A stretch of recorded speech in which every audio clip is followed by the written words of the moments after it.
Olá, pessoal, boa tarde. Começar uma live histórica novamente com o mestre Zé Mário Sperring, uma das maiores lendas da história do jiu-jitsu. Não digo nem do jiu-jitsu, acho que do grappling em geral, porque também a gente não pode esquecer da história dele também, sem pano, né? Uma lenda, se eu não me engano, eu posso estar até enganado, né? Ele é talvez da história da Carson, né? O grande competidor de grappling pelos títulos dele, com pano e sem pano também. Então, uma honra recebê-lo, e sempre uma pessoa com aquela postura, uma postura de paz, uma coisa tranquila, serena, sempre bom conversar com ele, que a gente sente diante realmente de um mestre, né? Porque ele passa sempre esse espírito saudável, tranquilo, sempre com uma postura elegante e positiva para muitas coisas. Uma honra estar te recebendo aqui, meu irmão. Prazer aí, que é isso, é um prazer, um privilégio poder estar aí com vocês mais uma vez no MMA Debate. E, de novo, é um prazer. Vamos tentar aí levar uma conversa bem saudável, bem tranquila, para engrandecer o nosso esporte.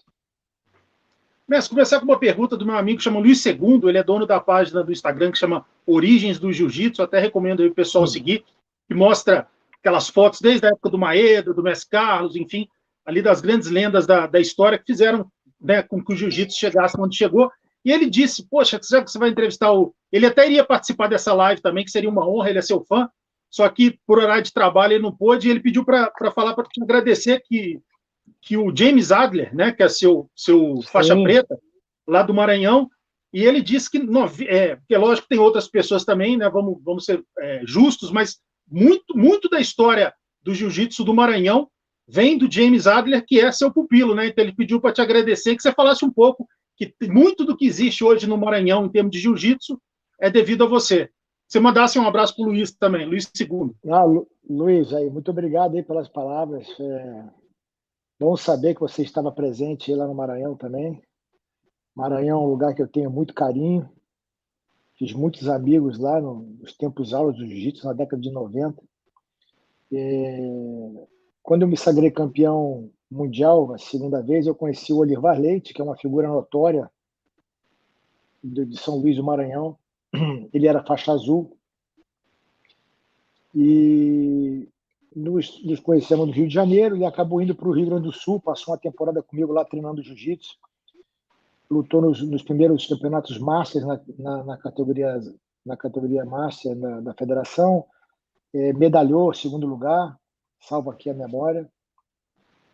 É um grande amigo. Hoje ele é announcer aí nos campeonatos de MMA e, e também trabalha com o esporte lá hoje no Maranhão. Então o Olivar me conseguiu me levar para fazer o primeiro seminário no Maranhão. Eu já tinha um contato com o James Adler, já o conhecia de nome, sabia que ele era um atleta fenomenal, dominava muito a parte em pé.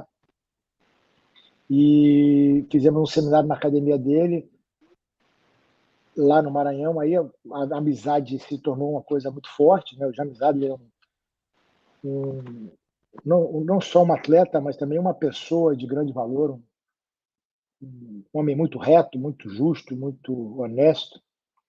E me identifiquei com ele rapidamente e voltei lá no Maranhão algumas vezes. Aí foi isso que aconteceu. Eu criei uma raiz muito forte com o jiu-jitsu maranhense e o James Adler mantenho contato com ele até hoje. Mestre, fazer uma pergunta. O canal MMA Debate, mais ou menos há um mês atrás, teve a honra de entrevistar o grande Roberto Cyborg, né, um grande competidor aí de pano e sem pano, né, um grande campeão, e ele deu uma opinião dele, muita gente concordou, outros não, que ele disse, né, pela popularidade do no-gi, principalmente nos Estados Unidos, que o jiu-jitsu com pano ia ser a parte amadora do jiu-jitsu e o sem pano ia ser a parte esportiva. Qual que é a sua visão sobre isso? E se você concorda com isso ou não, mas se você acha que realmente o crescimento do no-gi é algo realmente espantoso nos últimos anos. O no-gi ele cresceu muito rápido, né? Em 98 eu tive o privilégio de participar desse divisor de águas, que foi o primeiro ADCC, e onde eu me sagrei campeão no peso até 98 quilos e no absoluto. Aí acabei voltando em 99, 2000 e 2001 para as super lutas. E a partir desse advento, né, da criação, da visão do Sheikh Tahanun, que foi o idealizador do ADCC, que as regras mudaram um pouco, eles tiraram o kimono, fizeram a luta realmente de grappling. Com o sucesso do ADCC, outras organizações também começaram a desenvolver, promover esse tipo de modalidade. Tivemos o NAGA, hoje nós temos o New Breed, enfim, temos uma infinidade de outras organizações. Eu acredito que o americano ele se identificou muito com o sem pano, que é uma coisa mais informal, uma coisa mais fácil, né? Você não precisa de kimono e é praticado um grappling mais voltado para a realidade. Mas eu discordo um pouco do professor Roberto Ciborgue. Eu acho que o que houve foi um crescimento muito acentuado do sem kimono, que era uma coisa que não estava sendo desenvolvida, e que, de certa forma, num determinado momento, ele acelerou demais esse crescimento, né, chegando perto do de kimono, né, das competições de kimono.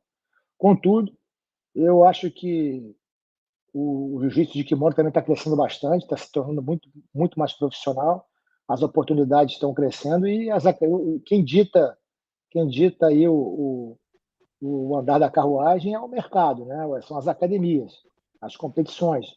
Você vê aí que nós temos as competições de jiu-jitsu de pano, Master, tem 4.300 atletas inscritos.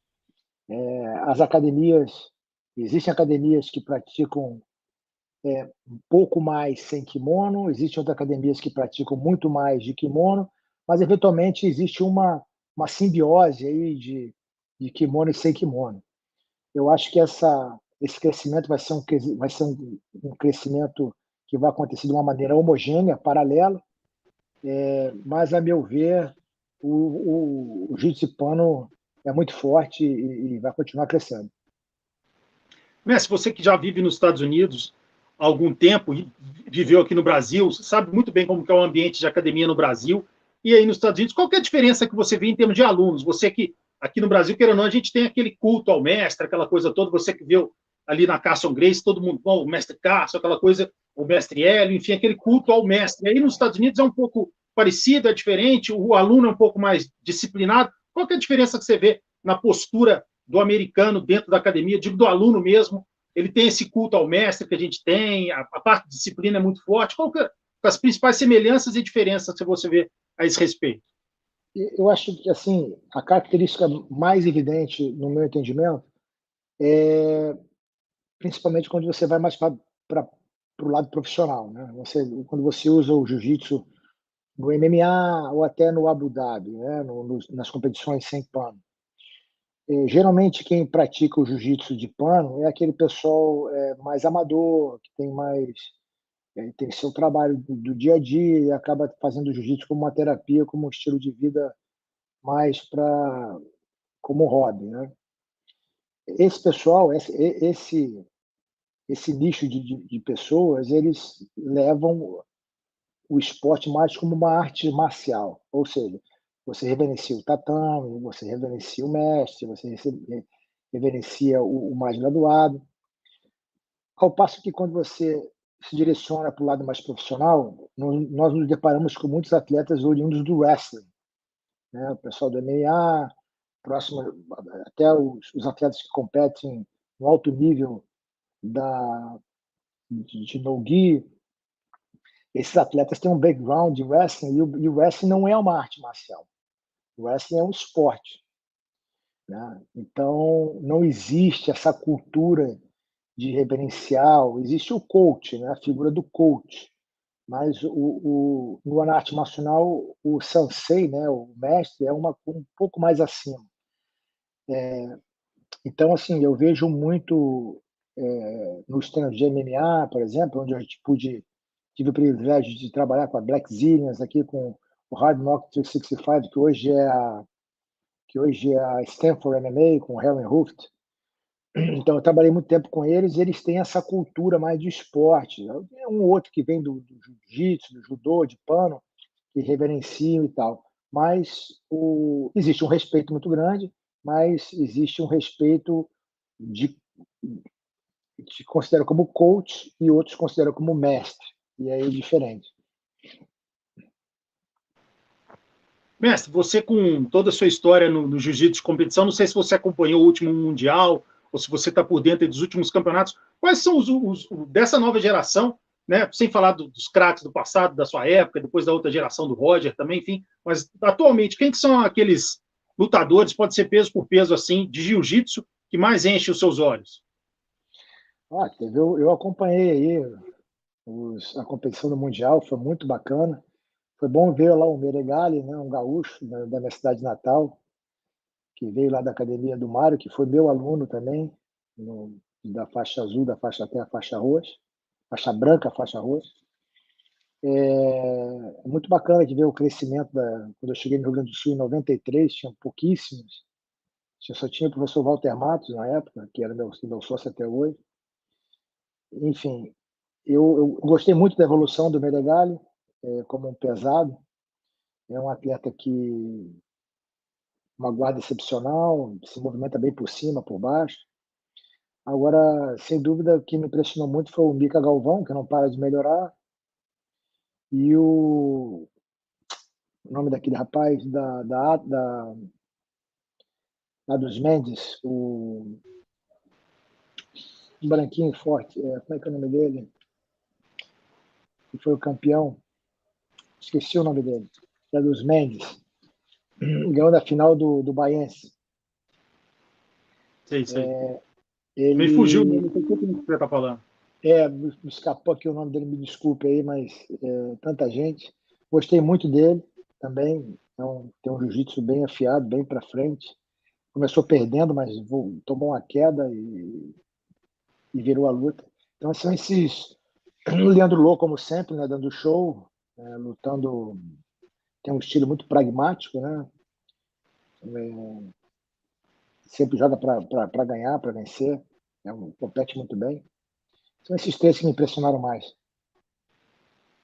Mestre, sem ser aqueles que trabalharam ao seu lado, que você foi o coach deles, o mestre, quais aqueles lutadores ao longo desses anos que você viu dentro de todas essas lutas que você viu ali em loco, muitas ali você acompanhando pelo corner, aqueles lutadores que você, vendo ele lutar contra os seus atletas, que você ficava assim maravilhado, caramba, como que ele é rápido, nossa, como que ele é forte, tipo o Fedor, por exemplo, né, que você viu ali em loco, você, meu Deus, como é que ele tirou essa queda, como é que ele conseguiu absorver esse golpe.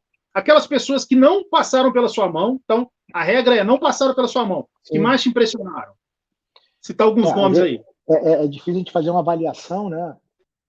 Eu sempre falei isso, como é que eu vou questionar quão bom é um atleta ou não, sem ter tido o privilégio de treinar com ele. Eu, graças a Deus, eu tive esse privilégio de poder treinar com muitos atletas que eu treinei, eu podia treinar quase de igual para igual. Né? Mas, sem dúvida, os atletas que eu vi lutando contra os atletas que eu treinei, que me impressionaram muito, sem dúvida, você falou já, o Emelianko Fedor, o que ele fez com o Minotauro na melhor fase, né, da vida dele, lutou por 3 vezes, eu vi ele 3 vezes superando o Minotauro de uma maneira contundente, né, avassaladora. Foi engraçado que na primeira luta o Minotauro perdeu, mas foi uma luta dura, assim, foi uma luta mais parelha. Né? O Minotauro tentou algumas posições e tal, e aí o Minotauro voltou muito melhor. O Minotauro voltou muito melhor na segunda luta, e ele estava indo bem.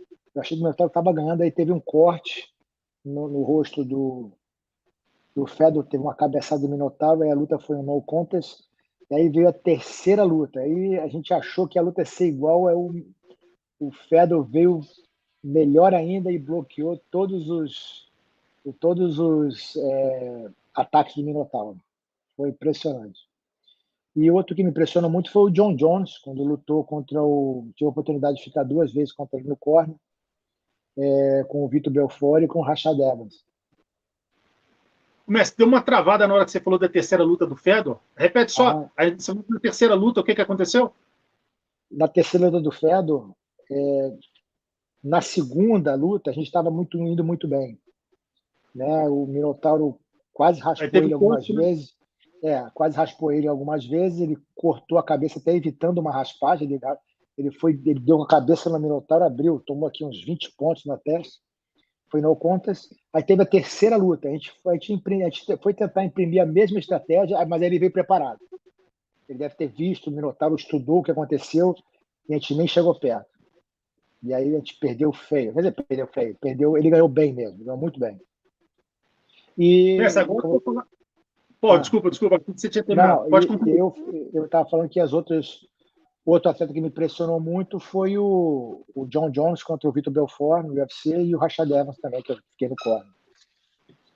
Bacana. Messi, agora eu vou falar daqueles que você viu ali em loco. Quais, assim, você que treinou com eles, né, como companheiro de equipe e depois treinou eles como seus atletas, você preparando eles para eventos, o Vitor, Arona, o Paulão e tantos outros. Quais aqueles que você ficava impressionado? É lógico que eu estou falando de 3 grandes talentos naturais, mas na sua lista, quais aqueles que você ficava impressionado com o talento natural, com a força, como que ele aprendeu isso? Ele tinha uma sagacidade assim de aprender muito fácil. Todo mundo sempre cita o próprio Paulão, que dizem que ele tem talento natural absurdo, o próprio Arona, o Vitor. Para você que conviveu ali de amizade e também como mestre deles em alguns momentos dentro do MMA, quais os maiores talentos naturais que você viu dentro das equipes que você treinou? Na BTT, sem dúvida, o Paulo Filho, Ricardo Arona, o Vitor Belfort, cada um tinha a sua qualidade, né? O Vitor Belfort tinha mãos afiadíssimas, era muito rápido, tinha um gás absurdo. Quando estava bem, era difícil de bater ele. O Paulo Filho era força com técnica, e tinha uma qualidade que nem o Arona. Ele subia no ringue, ele treinava, ele lutava melhor do que treinava. O Arona também era a mesma coisa. O Arona era mais explosivo, era mais agressivo, mais rápido. Mas sempre o Paulão e o Aruna sempre, quando pisavam no ringue, eles cresciam, né? Se sentiam mais à vontade. Tinha o Murilo também, que era muito técnico, né? Não era meu aluno, era parceiro de treino, mas era um atleta fenomenal, muito técnico, né? Não tinha um vigor físico, uma força, mas se compensava com a inteligência, com a paciência, com a calma e com a técnica. Enfim, PTT teve muitos atletas aqui, a gente podia ficar conversando sobre vários atletas. Nos Estados Unidos, o que me impressionou muito foi o Kamaru Usman, que eu treinei em 2010, ele acabando de chegar no MMA, não tinha luta nenhuma, ele já era muito forte, muito talentoso, eu lembro que eu treinei com ele em pé, foi ruim assim de wrestling, era difícil de lutar com ele, eu era maior que ele, mas ele já tinha um talento absurdo. Depois começou a treinar aí 10 anos com o Henry Hooft, aí melhorou o kickbox dele, melhorou o chão lá com o Jorge Santiago, que na época trabalhava comigo também na Hard Knocks, na Black Zillions, né? Depois virou Hard Knocks. Mas, enfim, outro que me impressionou muito foi o Ed Alvarez. Na época, eu treinei ele para lutar contra o Aoki, que tinha finalizado ele, depois ele nocauteou o Aoki. Foi um trabalho muito bacana, muito bonito de se ver. Ele estava nervoso, tinha estourado o joelho, operou, porque o Aoki pegou o joelho dele e não bateu, enfim.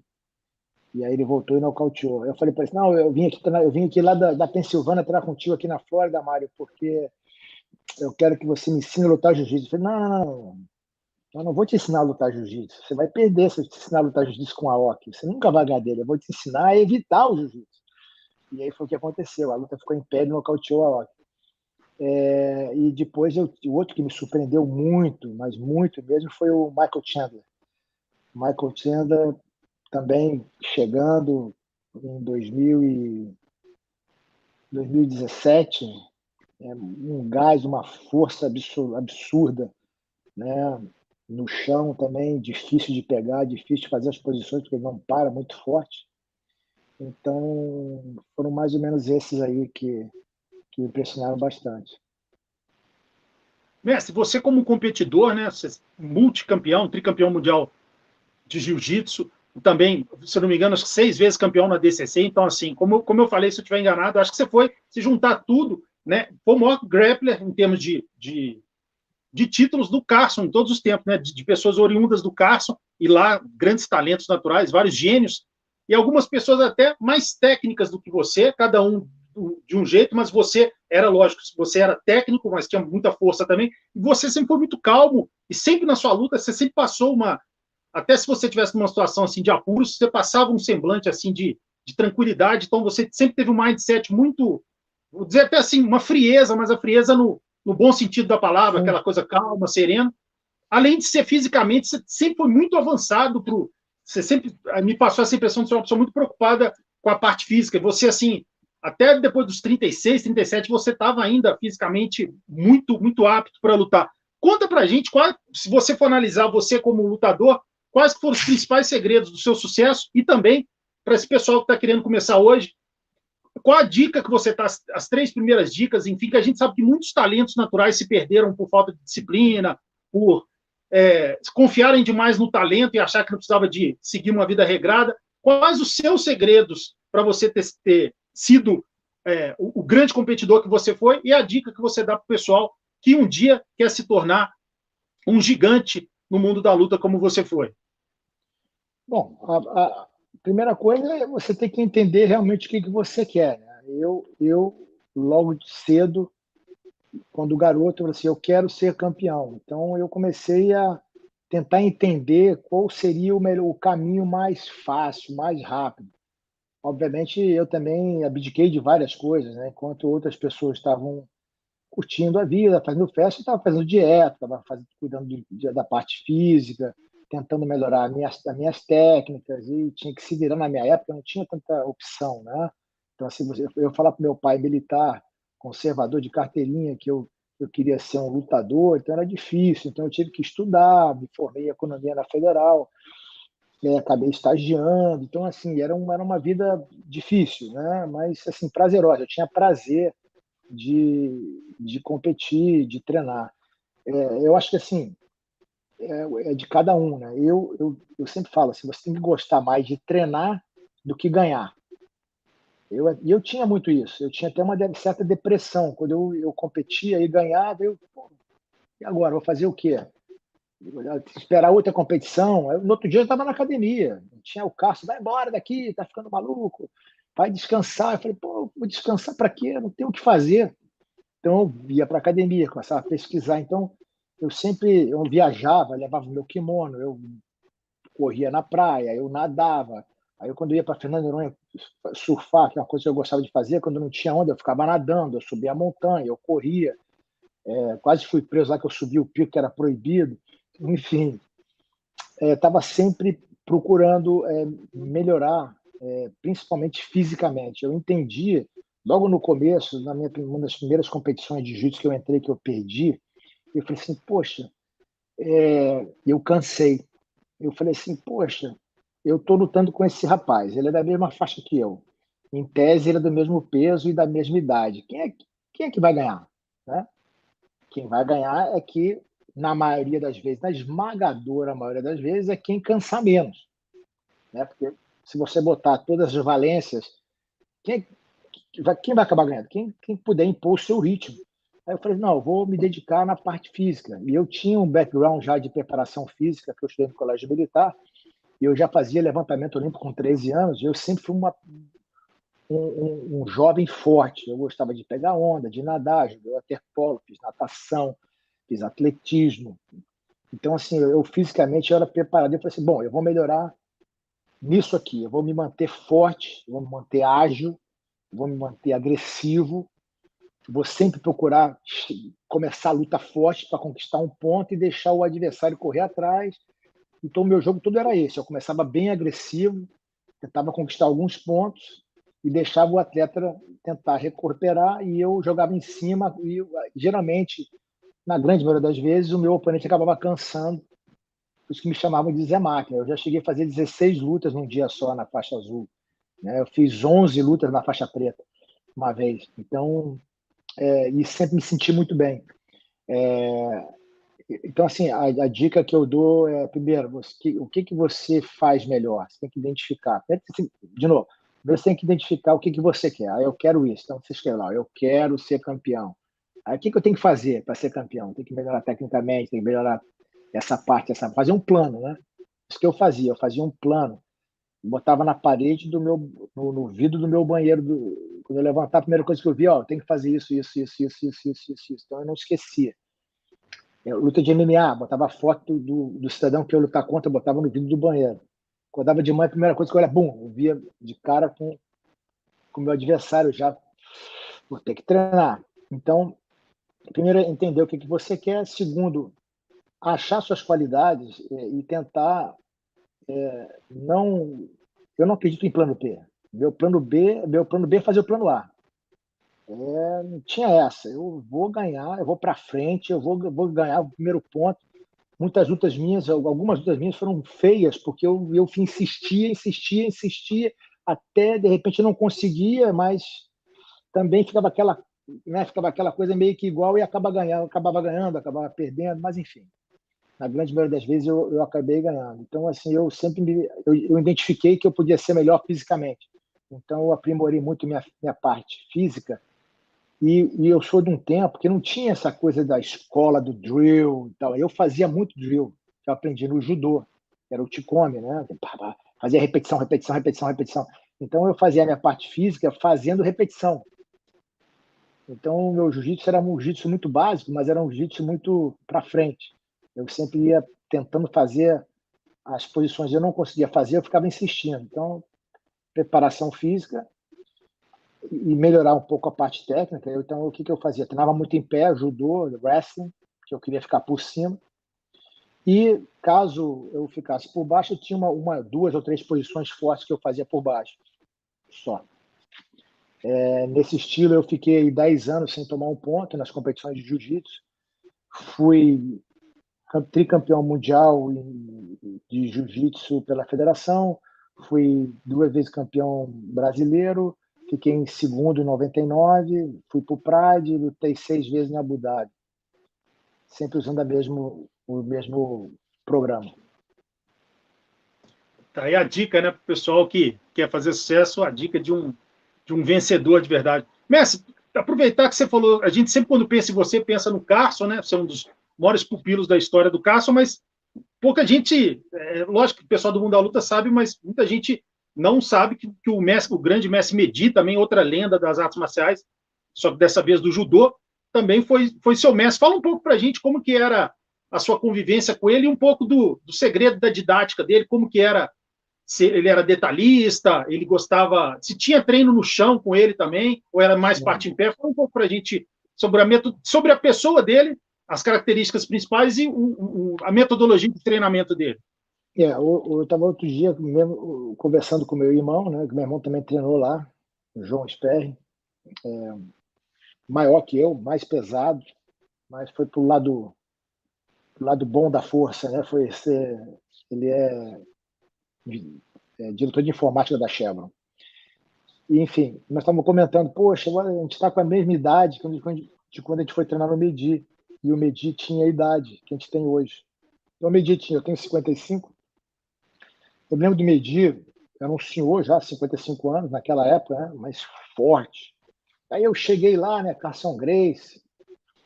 Rapaz, ele me pegou no chão, me deu um seminário de aquela força de judoca, aqueles movimentos básicos, estrangulamentos. Foi muito importante para mim, porque eu melhorei muito minha parte em pé e eu aprendi a dinâmica do treino olímpico do judô, que foi aí que eu comecei a entender como era um treino profissional de grappling. Porque até então o Carson Gracie era o Carson Gracie, né? Tinha grandes atletas, mas era aquela coisa ali, Copacabana, Rio de Janeiro, vamos dar um treino aqui, aí entrava, aquecia assim, não. No Medi você chegava, fazia um aquecimento, alongamento, uma preparação com as posições, fazia as repetições das quedas no chão, discutia-se posição, depois era treino, treino, treino, treino, treino, treino. Então, o Medi foi um privilégio poder conhecê-lo, porque ele me passou o espírito real mesmo da arte marcial, aliado à disciplina dos treinos. uma metodologia de treino que eu não tinha visto antes, que era essa metodologia de treinamento olímpico de judô, que aí eu tentei trazer para o jiu-jitsu para mim e para os meus alunos, e que deu muito resultado. Não, então tinha treino da parte de chão também, né? E ele era muito Claro, técnico no chão? Como é que eram os principais segredos dele no chão? muito. Eu faço posições que eu aprendi com ele até hoje, que é o estrangulamento lateral, né? O relógio, que ele gostava muito também. Ele era muito forte, muito habilidoso. Vinham pessoas do mundo inteiro, inclusive do Japão, para treinar com ele. Japoneses vinham para o Brasil treinar com ele. E uma coisa interessante, um fato que poucas pessoas conhecem. Eu tinha o quê? 18, 19 anos, né? Pô, Zona Sul, Rio de Janeiro, Carson Grace. Era aquele moleque meio arrogante, né? Meio brabo. Aí estávamos eu e um amigo meu na academia, e o Medi falou assim: ó, toma conta da academia aí que eu vou descer, vou tomar um café, depois eu volto. Aí, dois garotões na academia, a gente olhou assim, tinha umas luvas de boxe. Aí, vamos fazer uma luva, vamos fazer uma luva. Aí nós fomos fazer um boxe, fazer uma luva. Pá, começamos a fazer uma. Eu sempre gostei de boxe, né? Já fazia um boxe aqui e ali. Aí o Medi chegou e viu a gente de luva. Aí ele olhou assim: quem autorizou vocês a pegar a luva? Não, desculpa, você não tem educação, vocês não podem fazer isso. Aí ele entrou, aí botou a calça do que estou vendo porque era vazado, né? A parede do banheiro é vazada embaixo, assim, você via. Eu vi ele botando na calça de kimono. Você gosta de fazer luva, então, né? Ele tinha um sotaque de francês. Não, você gosta de luva, não? Então vamos fazer um boxe. Aí ele botou a luva. Eu falei, pô, eu te juro por Deus, cara. Eu falei assim, vou machucar esse senhor, né? Eu vou bater nele. Ele me deu 4 knockdowns na barriga. Ele me deu Caramba, 4 knockdowns que história. na barriga. E eu fiquei horrorizado. Falei, cara, como é que pode? E aí bota a luva lá, bota o kimono, a gente vai treinar agora. Quando eu fui botar a luva, aí tinha uma placa muito bonita. Eu era aluno novo na academia, não tinha tanta coisa na parede. Eu olhei assim, ó, parabéns ao Castiok Medi, que era o nome dele, né? Campeão peso e absoluto de boxe brasileiro. Ah, campeão peso e absoluto de boxe brasileiro. Enfim, foi uma lição muito boa. Pô, que história, mestre. Essa daí é inédita. Que Essa é a primeira é vez que eu inédita. escuto. Tem que ter tanta história que a gente acaba esquecendo. Mestre, agora falando do Carson, mas fugir daquelas perguntas de sempre, né? Ou o caos que você já contou várias vezes até no meu canal, que sempre é muito engraçado, mas a gente já falou até do jeito, da metodologia do Carson, né? Muita gente fala que o Carson, muitas vezes, acho que até você mesmo falou que ele não era muito de detalhista, mas ele olhava uma coisa e ele já falava, bichão, esse joelho não é para estar aí, essa mão não está aí, não sei o quê. Ele já olhava e já sabia que estava certo, estava errado. Mas conta alguma história que você teve diretamente com ele, aí eu estou falando não causos engraçados, mas do mestre Carson, que ele mudou o seu mindset, alguma coisa que você sempre se lembra do mestre Carson nessa hora, que você estava numa luta, você estava nervoso, ele conversou com você antes, falou algumas coisinhas que entraram na sua cabeça. Fala alguma história que você tem direta com o Carson, que ele mudou, que ele foi o responsável direto por aquela vitória sua, por algo que ele falou, pelo jeito que ele fez individualizado com você o treinamento, alguma que não sai da sua cabeça. Tem um momento clássico dele, né? No Mundial de 98, eu tinha perdido para o Roleta por uma vantagem no peso, e nós nos encontramos no absoluto. Ele tinha ganhado do Murilo, tinha ganhado do Amaury, tinha ganhado de toda a nossa equipe, então ele iria me enfrentar na final do peso no mesmo dia. E eu, por receio, né, eu meio que fiquei um pouco abalado de ter perdido, né? Fazia anos que eu não perdia uma luta, fazia uma década que eu não perdi uma luta de jiu-jitsu. E aí eu puxei para a guarda, puxei o roleta para a guarda e eu escutando o carro, tá maluco, Zé Mário, puxa para a guarda, tá louco, para com isso, aquele jeito dele, né, meio grossão assim, meio honesto, mas sem ser uma pessoa polida, né? E aí, por sorte, o rolê também que foi para minhas costas, eu puxei a calça dele rasgou. Nessa, a luta voltou em pé. A luta voltou em pé. Aí a luta, eu puxei a calça do roleta, assim, querendo puxar ele para. Ele veio para minhas costas, eu puxei para tentar dar uma raspagem, rolando e tal, a calça rasgou. Aí a luta voltou em pé de novo. Aí o cara, tá maluco? Não puxa para guarda. Aí eu, grossura, vai para cima com grossura, não esquece a técnica. Aí eu liguei a terceira, liguei a quarta, liguei a quinta, aí não parei mais. Eu fiz o que eu fazia de melhor, né? Que era atacar, atacar, atacar, atacar, atacar, atacar, atacar. E eu acabei ganhando por 4-3 na vantagem. Uma luta bem disputada com grande roleta, famoso esquisito. Então, esse foi um fato marcante que o Carson, que eu lembro da voz dele aqui como se fosse hoje. Bacana. Mestre, agora eu vou falar de um país também, né, de um evento que, quando a gente lembra dele, sempre tem uns rostos assim na nossa cabeça, e o seu é um que vem, que é o Pride, né? Não tem como a gente deixar de falar do Pride. Você que tem uma ligação direta com o Japão, eu sei que você gosta muito, você foi lá mais de 50 vezes, né? O Japão tem toda essa áurea também de paz, uma coisa, né, de arte marcial mesmo, a gente se respira isso lá.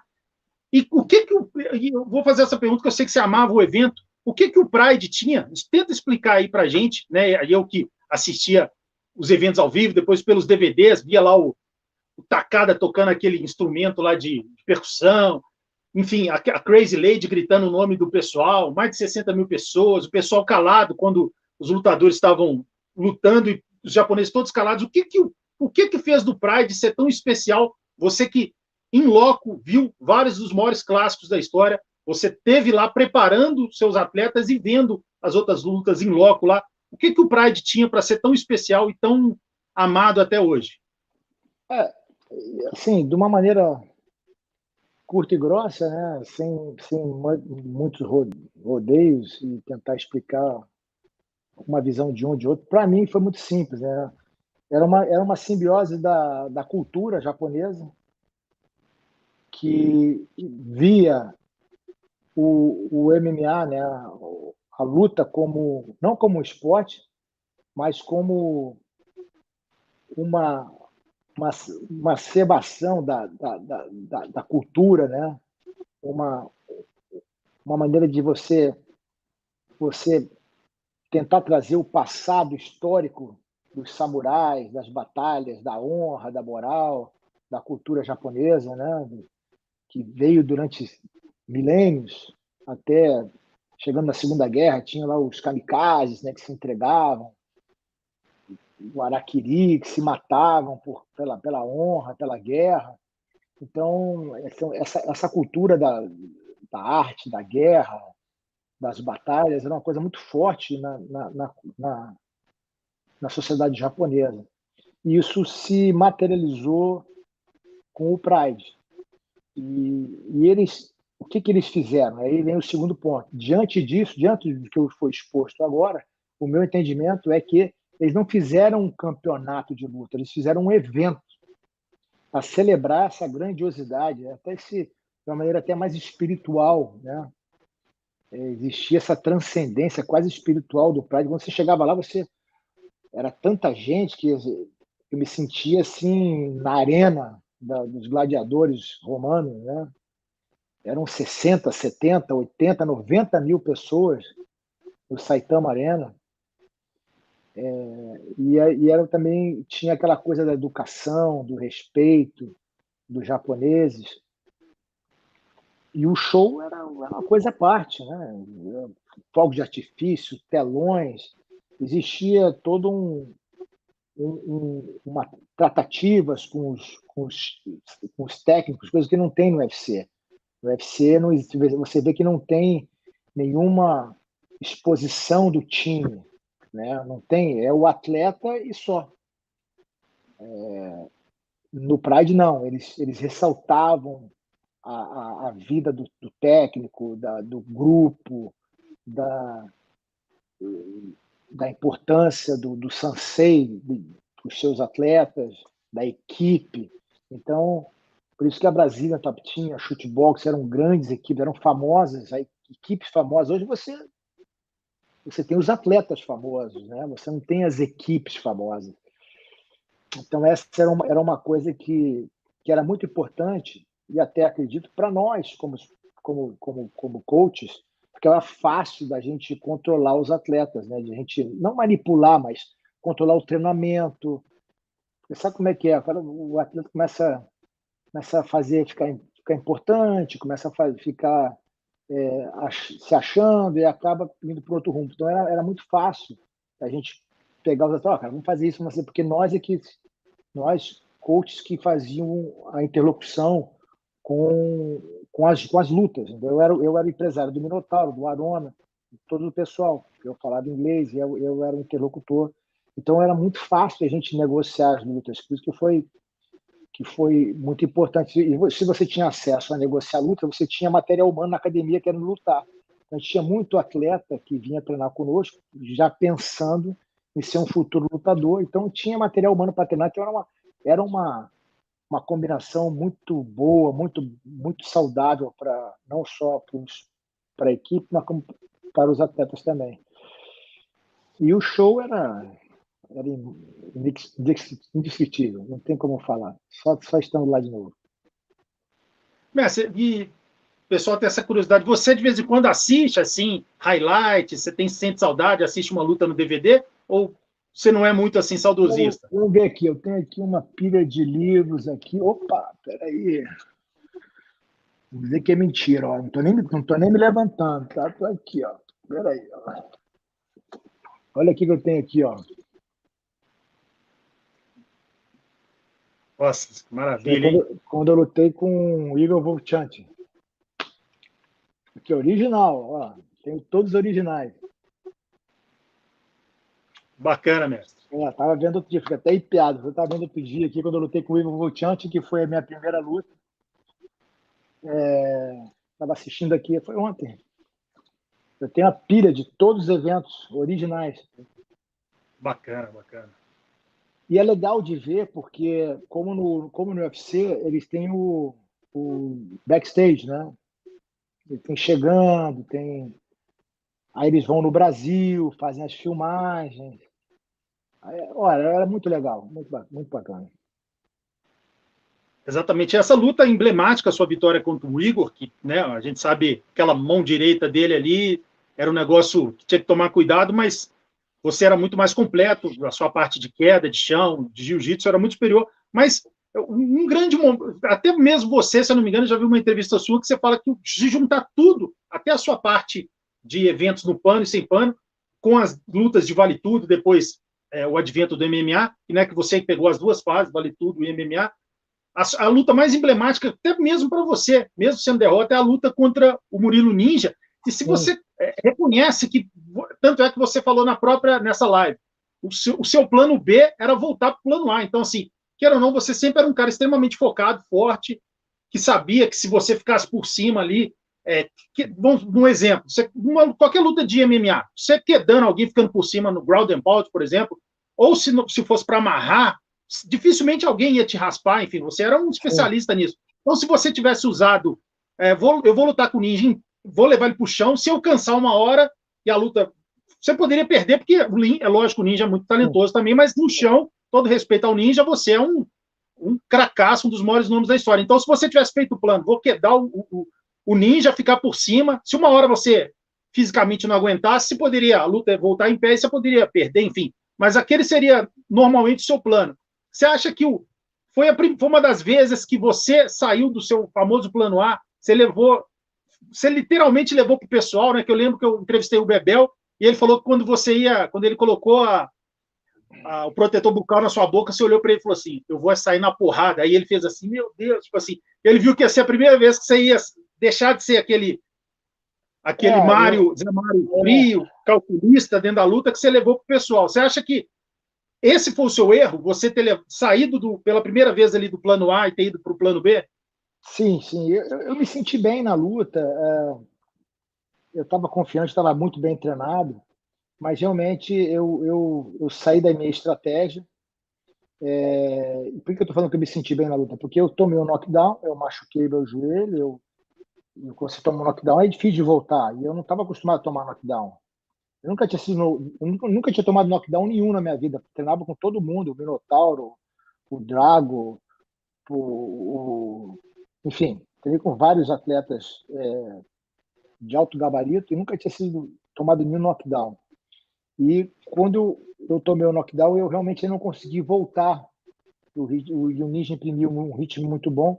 E nesse inteirinho, eu acabei voltando para a minha estratégia. Qual era? Era bater, colar e tentar botar para baixo. Eu consegui botar para baixo várias vezes, mesmo assim. Só que eu não consegui. Eu estava sem a minha força. É engraçado. Eu entrei no automático, eu fui fazendo o que eu tinha que fazer, mas não tinha aquela minha força, aquela pegada. E o Ninja, no auge da sua carreira, né, imprimiu um ritmo muito bom. E ele também cansou um pouco lá no final, porque no final eu estava querendo trocar e ele me botou para baixo e ficou por cima ali, dando uma enrolada para garantir a vitória, fez a estratégia certa. Mas, sem dúvida, foi a luta que eu mais, digamos assim, aproveitei. Né? Os momentos de altos e baixos e de superação e de vontade. E deu para ver ali que para me matar vai ter que comer um dobrado. Mas só uma dúvida. Você falou que você saiu, a gente, né, já falou isso várias vezes, você saiu do seu plano e levou para o pessoal. Mas você até entrar ali no ringue, você estava com aquele plano e na hora que você viu o pessoal da shootbox, é lógico, naquela época existia aquela rixa, você olhou e falou, quer saber? Esquece tudo e vou sair na porrada, ou você já estava... Você Não, dormiu na noite anterior. Qual era o não, seu plano na o noite meu plano, anterior? eu mudei o plano na hora. Quando eu entrei ali, que eu vi o Ninja assim, em pé na minha frente, ele era menor que eu, cara de moleque, né? Assim, meio, né? Carinha de garoto novo. Eu vou pegar esse garoto e vou amassar ele. Falei, não, vou bater nele em pé no campo dele. E fui arrogante. Ele me acertou a ponta do queixo, eu caí. Bom para aprender. Bacana, revelação, né? Que você mudou na hora aí a Sim, tática. Mestre, a gente está indo para as perguntas finais, né? Daqui a pouco você tem um compromisso. A gente sim, ainda tem um pouco mais de 10 minutos.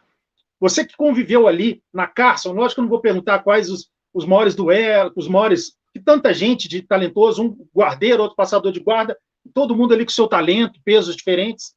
Seria burrice perguntar quais os treinos mais duros, porque ali todo mundo com certeza era duro. Mas você que fez parte ali daquela meca, né, com todo respeito às outras academias, a Academia Carson foi a academia, isso em todas as gerações, né, desde a época do Mestre Rosado, do Mestre Pinduca, até a última geração, academia mais emblemática de todos os tempos. Como que é para você, né, saber que você fez parte daquele tão poderoso clã, literalmente poderoso, né, porque até o termo que o Carson usava ali para o pessoal.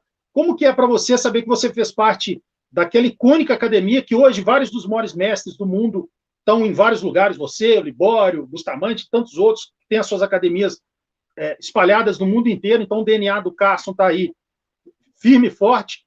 Mas como que era isso para você? E o que ele tinha de especial? O que subia aquelas escadinhas tão, tão marcante? Como que é para você ter vivido essa experiência ali durante tantos anos e saber que você fez parte desse clã? E qual que era a atmosfera que tinha quando você subia aquelas escadas e sabia que, nossa, o Valide está aqui, o Paulão está aqui, o Libório, meu Deus, hoje o Paulo vai cantar. Como é que era isso? Explica aí para gente. a vida no Carson Gracie não era fácil, né? Como eu falei, você tinha que gostar muito de treinar, de se superar, de tentar superar os seus limites. Porque quando você chegava na academia, era uma final de campeonato todo dia. Sempre tinha dezenas de atletas talent, muito talentosos, né? Querendo seu lugar ao sol. E um dos fatores preponderantes para esse treino duro era a própria presença do Carson. O Carson ele tinha uma qualidade muito grande que ele conseguia fazer com que a gente tivesse uma rivalidade muito saudável dentro da academia, né? Botava um contra o outro ali, casava as lutas, falava uma palavra de provocativa, enfim. Eu só sei que quando eu chegava para treinar, sem sessão todos os dias, eu já chegava, eu já olhava assim, bom, esse vai ficar difícil, hoje vai ficar ruim, ou hoje não tá, hoje está mais fácil. Mas eu me lembro de várias vezes da luta continuar indo até o banheiro, não queria parar para não perder a posição, cair em cima das mesas. Isso tudo regado a Carson Gracie gritando, xingando, mandando parar, mandando continuar. Então, assim, como eu falei, era uma final de campeonato todos os dias. Então, eu acho que esse era um dos grandes fatores do sucesso da nossa academia, porque quando nós chegávamos na competição, a competição literalmente era mais um dia nas nossas vidas, né? Era um dia comum. E, de novo, era Carson Gracie, né? Um dos maiores nomes da história das artes marciais do mundo. Eu tive o privilégio de não só treinar com ele, mas conviver com ele. Fizemos várias viagens, né, juntos. Fiquei morando com ele um mês lá nos Estados Unidos. Ele foi para Abu Dhabi comigo. A gente foi para a Austrália juntos. Enfim, tive o privilégio de conviver com um grande mestre, aprender tudo que eu pude com ele. E também sou um dos faixa pretas que ele condecorou. E, como você falou anteriormente, no grappling, eu acho que, salvo aqui a minha memória, eu acho que eu fui o que mais títulos conquistei. Então, para mim, é uma satisfação muito grande poder olhar para trás e ver que tudo que eu conquistei, que eu abdiquei, que foi importante. E hoje a gratificação é poder entrar em umas academias aqui nos Estados Unidos e ver a foto do Carson e saber que a foto dele está ali. E não só porque ele foi um grande professor, um grande atleta, mas também porque nós fizemos parte dessa glamorização do nome dele, né? Nós somos a extensão. Ele, quando ficou mais velho, quando ele se aposentou das lutas, ele passou toda a sua técnica, toda a sua vontade para nós. Então, ele transferiu todo o seu legado para os seus atletas e nós conseguimos espalhar isso pelo mundo. Então, é muito gratificante poder ver as fotos do Carson Gracie em diversas academias que eu visito aqui pelos Estados Unidos e pela Europa, pela Ásia. É muito, muito bacana, muito, muito gratificante. Mestre, antes das duas perguntas finais, né, eu que já entrevistei praticamente muitas, mais de 25 pessoas ali da Carson, desde a primeira geração, realmente os grandes nomes, eu entrevistei todo mundo e eu sempre faço essa pergunta. Né? Lógico que teve momentos bons, teve momentos de desavença, enfim, mas quando a gente pensa no Carson, quando você e outras pessoas sempre falam do Carson, é com todo respeito, amor. Lógico que o Carson ele teve muito mais histórias bonitas e marcantes na sua trajetória do que desavenças, enfim. Então, se Deus permitisse fazer um exercício aqui, lógico, hipotético, se Deus permitisse que o Carson, você abrisse a porta aí do quarto, o Carson aparecesse, aí você tivesse 2 minutos para conversar com ele, enfim, ou você podia não conversar nada, ele falou, bichão, tem 2 minutos só, você tem 2 minutos, você podia dar um abraço nele, um beijo, falar obrigado, mestre, por tudo, ou falar alguma coisa que você queria ter falado. Qual seria a sua reação se o Carson aparecesse na sua frente por 2 minutos? Qual seria a vontade que você teria de fazer? Só um agradecimento por tudo? Qual seria a sua vontade? Sim, agradecer por tudo que ele contribuiu aí para a minha vida, para a minha carreira, pelo privilégio de poder tido a oportunidade de ver ele passar o seu talento, né? Não guardar para si o que ele aprendeu durante toda a sua vida. Agradecer também a amizade, o companheirismo que ele sempre esteve ao nosso lado, sempre nos defendeu com todo afinco. E, obviamente, ia pedir para ele botar uma daquelas músicas francesas dele, que ele botava, que fazia a gente ficar escutando. E aí, quando ele escutava músicas francesas, ele ficava feliz, né? Ele ficava emocionado, e aí ele se soltava também. Eu ia pedir para ele contar alguma história dele, ia pedir também para ele dizer quais são as referências que ele tem a respeito da minha pessoa, dos outros atletas, como é que foi a convivência conosco, o que ele achava, e desejar boa sorte para ele. Bacana, mestre. Agora vamos falar um pouco as últimas 2 perguntas. Lógico que a gente lembra das várias vitórias que você teve. Eu estou falando do jiu-jitsu mesmo de competição, né? A sua vitória contra o Gordo em 97, a sua finalização icônica contra o Roller, primeira vez que o Roller foi finalizado. Mas para você, quais são aqueles 2, 3 momentos que não saem da sua cabeça no pano? Quando você também tem aquela vontade, igual dos DVDs do Pride, você entra na internet, deixa eu ver essa luta minha aqui com o Roller, deixa eu ver essa luta com o Gordo. Quais são os seus gols de placa, assim, que não saem da sua cabeça, os seus 3, 4 grandes momentos. Minha luta contra o Roleta na final do Absoluto 98, foi uma luta bem disputada, foi emocionante, 4-3 de virada. Os meus companheiros de equipe invadiram o tatame, me levantaram. Sem dúvida nenhuma, a luta contra o Gordo foi a primeira vez que eu tomei um ponto em 10 anos. Ele me raspou de meia guarda e eu consegui reverter a luta no final, nos últimos 20 segundos. Não consegui voltar para a final, contra a semifinal, na realidade. Não, é a semifinal com o Fábio Gurgel. Eu ia lutar com o Fábio Gurgel para tentar ganhar. E aí, o Amaury já estava na final. Eu falei, não tenho condições. Claro, a luta com o Royler foi uma luta regada a emoções, né, rivalidades e disputas pessoais na mídia, que era uma mídia não tão abrangente como a de hoje, mas existia uma mídia e existiu todo aquele glamour, né, aquela expectativa da luta de um pesado do Castro contra o Royler Gracie, e eu consegui fazer uma luta impecável, finalizando a primeira vez um Gracie numa competição. Então, é uma coisa que marcou aí a história da luta. E, graças a Deus, eu pude fazer parte dessa história de uma maneira bem contundente. Mas como uma pergunta final, né? Acabou, citou nomes aí, por exemplo, o Gordo, com a meia guarda icônica dele, o Roleta, outro craque, você e tantas pessoas. A pergunta é, né, a gente pensar que o jiu-jitsu, queira ou não, nos anos 80 ele ainda tinha naquela época assim do amadorismo, né, não tinha o profissionalismo que passou a ter, principalmente ali depois do Brasileiro de 94, o Pan-Americano de 95 e os Mundiais de 96 para frente. Mas a rivalidade que foi criada, rivalidade esportiva entre a equipe do Carson, a Barra Gracie, a Humaitá, a Aliança, enfim, todas essas equipes, cada uma com talentos em determinados pesos, outras tinham mais leves, talentosos, outras em pesos diferentes, enfim. E cada um guardeiro, outro passador, enfim. Então, cada um você passou a ter que estudar. Vou pegar o Roleta, vou ter que estudar o jogo dele, e ele, por sua vez, sabendo que ia lutar com você, ele já era bom, tinha que ficar melhor ainda. Então, cada um foi aumentando o nível técnico, né?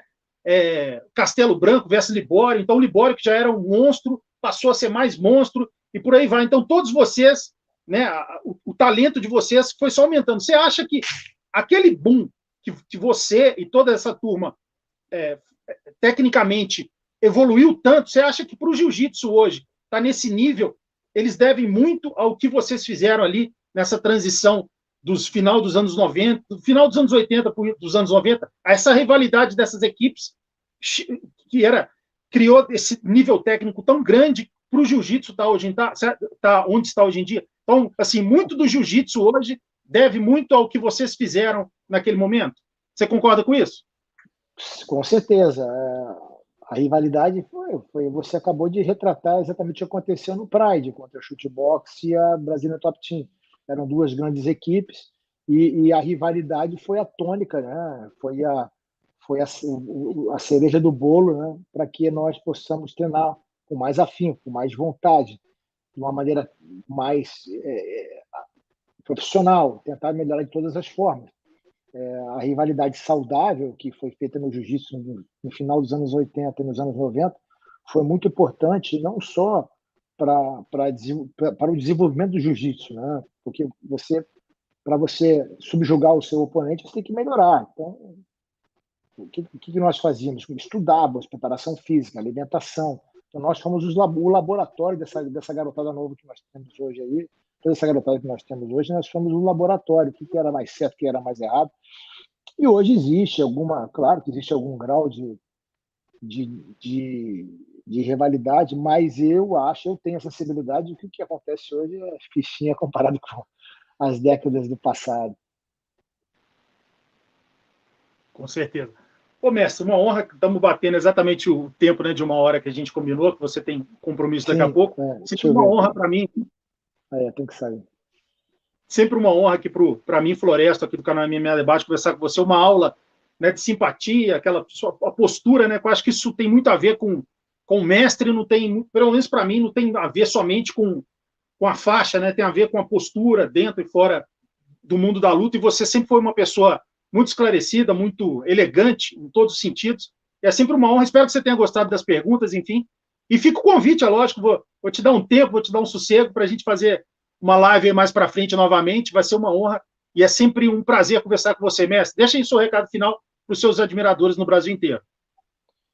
Eu que agradeço, Floresta, pela recepção, pela oportunidade, pelas palavras aí carinhosas. Eu fico muito lisonjeado com seus elogios. E o MMA Debate já sou freguês de carteirinha. E estou aberto aí às oportunidades. No futuro próximo, quando você elaborar mais algumas perguntas, vai ser um privilégio poder colaborar aí com o debate, e espero que vocês continuem com esse trabalho maravilhoso que vocês têm feito aí durante esses anos. Muito obrigado aí pela oportunidade. Com Deus, mestre. Os... Obrigado aí mais uma vez. Falamos então. Valeu, mestre. Fica com Deus aí. Tá bom, forte abraço. Obrigado de novo aí pela oportunidade. Valeu, meu irmão. Tchau, tchau. Um abraço.